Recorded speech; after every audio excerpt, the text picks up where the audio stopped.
কালীপুর শ্মশানে এরা আমাকে নিয়ে এসছে, আর আমি নিজেও হেঁটে হেঁটে চলে এসেছি নিজের সৎকারের জন্য। জীবিত থেকেও বাতিলের তালিকায় তৃণমূল কাউন্সিলর। নির্বাচন কমিশনের মৃত ও স্থানান্তরিতদের তালিকায় মৃত হিসেবে নাম প্রকাশিত হয়েছে ডানকুনি পৌরসভার 18 নম্বর ওয়ার্ডের তৃণমূল কাউন্সিলর সূর্যদেব। জানিয়ে তুমুল হইচই পড়ে গিয়েছে ডানকুনি এলাকায়। নিজে পায়ে হেঁটেই কালীপুর শ্মশানে পৌঁছয় তৃণমূল কাউন্সিলর সূর্যদেব, সঙ্গে তার সহকর্মীরা। সূর্যের দাবি, ইলেকশন কমিশন যখন আমাকে মৃত দেখিয়েছে তখন মুখ্য নির্বাচন আধিকারিক গণেশ কুমার এসে আমার সৎকার করুক। কি জানালেন কাউন্সিলর সূর্যদেব, শুনুন।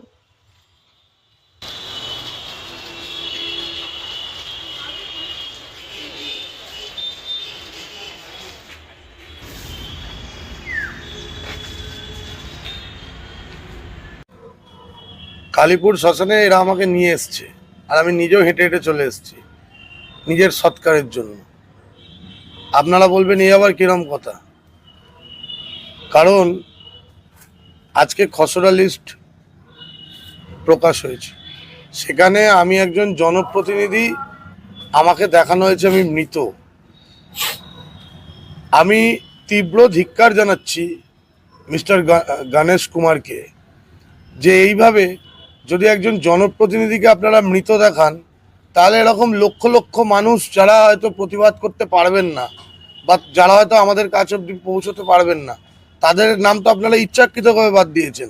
আর এই নিয়েই মমতা বন্দ্যোপাধ্যায়ের লড়াই ছিল, যে লড়াই আছে যে কোনো জেনুইন ভোটারকে ভোটার লিস্ট থেকে বাদ দেওয়া যাবে না। আমি এখন কালীপুর শ্মশানে এসেছি, আমি নির্বাচন কমিশনের যারা আধিকারিক আছে তাদেরকে অনুরোধ করব, আসুন আমাকে এসে কালীপুর শ্মশানে ইলেকট্রিক চুল্লিতে পুড়িয়ে দিন, কারণ আপনারা তো অলরেডি মৃত দেখিয়ে দিয়েছেন।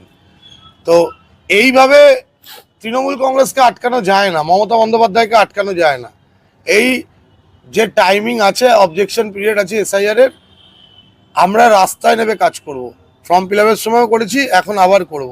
শুধু ধিক্কার জানাই নির্বাচন কমিশনকে, যে একজন জনপ্রতিনিধিকে আপনারা মৃত বলে দেখালেন, তাহলে এরকম সাধারণ মানুষকে আপনারা কিভাবে হ্যারাসমেন্ট করছেন বা করবেন এই এসআইআর নিয়ে? আপনি এনমোলেশন ফর্মটা জমা দিয়েছিলেন, গণনা ফর্ম? 100% জমা দিয়েছি, 100% জমা দিয়েছি, এবং সেখানে বিএলও নিজে সেটা হাতে নিয়েছেন।